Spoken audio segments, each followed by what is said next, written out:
Hello everyone, आई मोहम्मद सलीम। और आज हम जो है मैप्स के बारे में थोड़ा बेसिक जान लेते हैं। Today we will discuss some basic aspects of maps and some other basic concepts of geography. So let's see.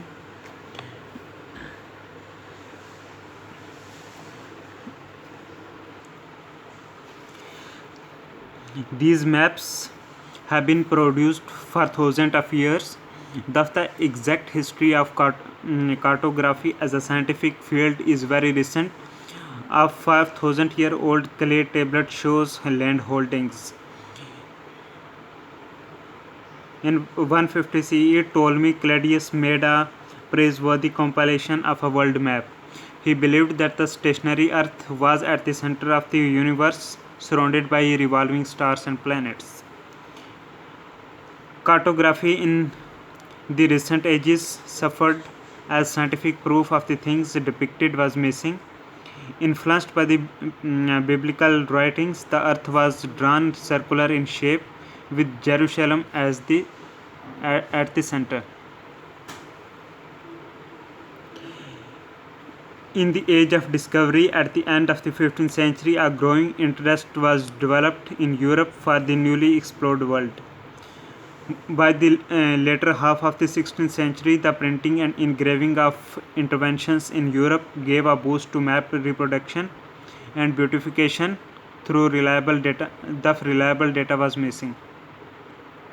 The early period of modern cartography, 1600 to 1650, recognized the scientific validity of maps and charts. In addition to nautical charts and topographic maps, the broadening of knowledge with the introduction of new fields and studies like astronomy, geology, meteorology, biology, and social sciences gave rise to thematic cartography. Scientific surveying techniques and instruments such as theodolite made it possible for the cartographers to measure angles and distances of points on the ground. In the 20th century, the occurrence of two world wars created a demand for maps for use by the military and for general awareness. The invention of the airplane added a new dimension to mapping through the method of remote sensing.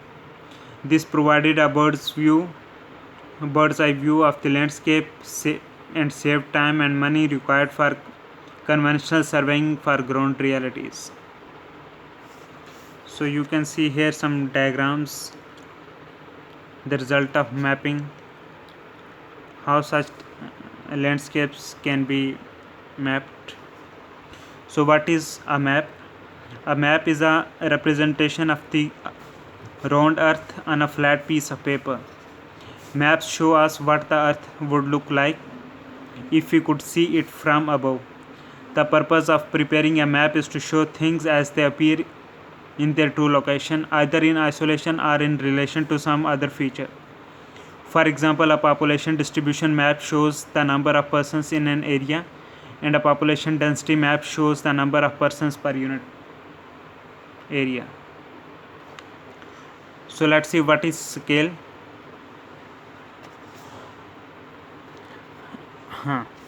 What is scale?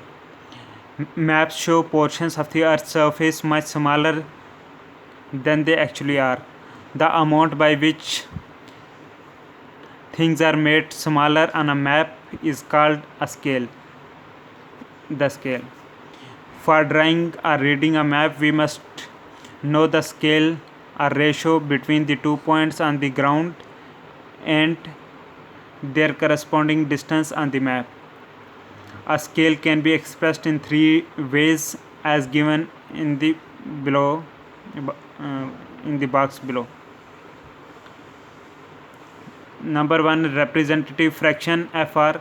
Second one is written statement, and the third one is scale. What is representative fraction or FR? The units of measurement of distances are the same both on the ground and on paper. It is always expressed as a ratio. For example, 1 is to 1 is to 1 lakh, where 1 centimeter is equal to 1 lakh centimeter, or 1 inch is equal to 1 lakh inches. Second is written statement.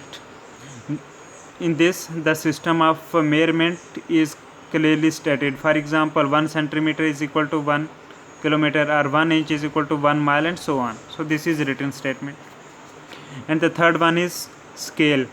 A diagram of a ruler is drawn to show the given scale. For example, 1 centimeter is equal to 1 kilometer, or 1 is to 1 lakh. A segment of a ruler measuring 15 centimeter will represent 15 kilometer. So here you can see this area 1 kilometer, 2 kilometer, it is represented by 1 centimeter. Then from this area 1 kilometer also represented as 1 centimeter. This from 0 to 1 kilometer means 1 kilometer, this also represented as 1 centimeter, and the same thing here. There are different types of maps depending on the purpose of map making. So these are small scale maps and large scale maps and small scale maps. This one is large scale map and this one is small scale map. Here in large scale maps, when the area covered is small, such as a topographical map which may have a scale of 1 is to 50,000 or 1 is to 25,000, then this is covered under large scale map. So it has more detail. In this large scale map, more details can be shown. Then the second type is small scale maps. Here, when the area covered is large, such as in a school's atlas, in a school atlas which may have a scale of 1 is to 10 lakh or 1 is to 1 lakh, and in this small scale maps less details can be shown. Since this is a small scale maps, so the area covered in this is very large. For example, you can see here it is Haryana and here is Delhi. So in reality the area between Haryana and Delhi is very large, but here it is shown less area is shown here. So we can say the opposite things are there. In small scale maps the area covered is large, means map is small scale and the area is large, but in case of large scale maps opposite is there.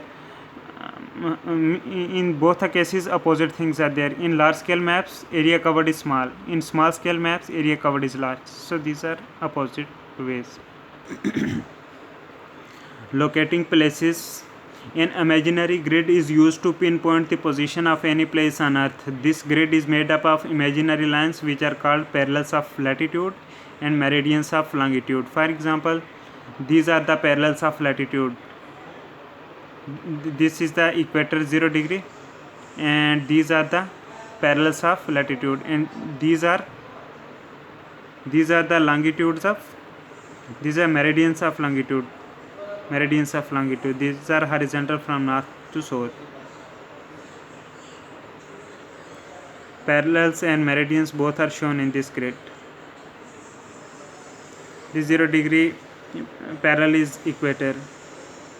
From its north sides about 23 degree north there is Tropic of Cancer, and at the same distance in the south of this equator there is Tropic of Capricorn. Here in the North Pole there is Arctic Circle, and in the south there will be Antarctic Circle. In case of meridians, there is a central prime meridian which is also called Greenwich meridian, which in reality is going through London.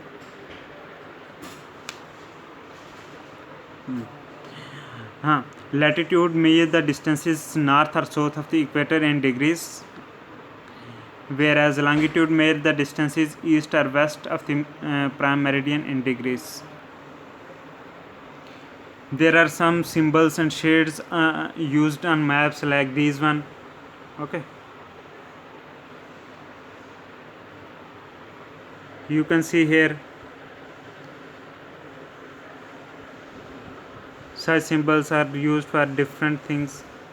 This is for district headquarter, this is state UT capital, this is country's capital, this is other tones, such things. Such lines show international boundary, these lines show state boundary, this dotted line show district boundary, this full line show coastal boundary, blue line. This dark faint dark shows railway line. This double red line show golden quadrilateral. This double bluish line shows north south corridors. This line such lines show national highways. Then these lines show other roads. Then these bluish line with points show canal.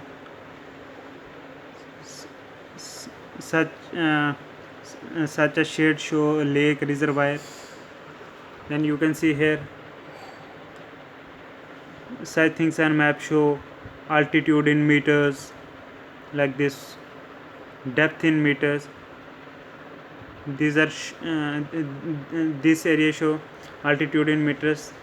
This shows depth in meters. Depth means from the sea surface, downward from the sea surface. That is why blue color here is shown as of water. Then this is swamps or marsh.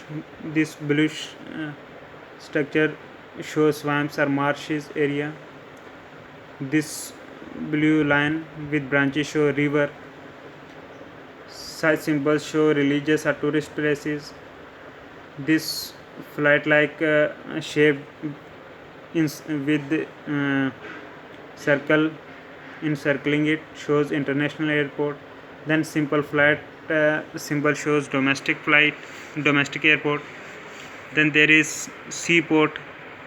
Next diagram shows seaport. Then a cattle grazing shows wildlife sanctuary. Then the how peak height is shown, how depression is shown from the sea surface with negative sign. For example, here minus 29 meter depression. It is just an example.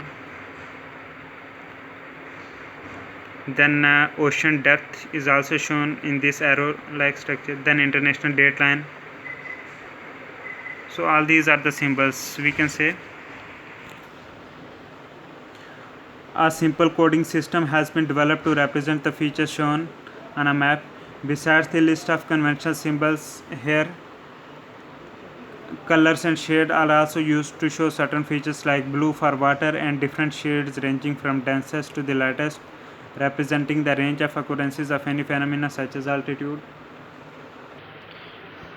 Then we see there are map projections are shown. Grids of parallels and meridians called projections are used to represent the spherical surface of the earth on a flat piece of paper. It is impossible to make a world map that is accurate in area, shape, distance and direction. Every world map is distorted in at least one of these aspects. Then choice of map projections. A number of map projections are available. The most commonly used ones are based on the concept of developable surface, or a surface which can be flattened, such as cone means placed like a cap over the globe, or a cylinder wrapped around the globe, or a plane resting on the earth's surface. An imaginary source of light at the center of the globe casts the shadows of the lines of altitude and longitude accurately at the point where the globe touches the paper. Therefore, the scale is true in this point. Away from it, distortions of shape, size, area, and distance takes place. Any projection can take care of one distortion at a time. So here some structures you can see. Standard parallel. This is conical projections. Then cylindrical projections. Then this one azimuthal projection. cylindrical projection, conical projection,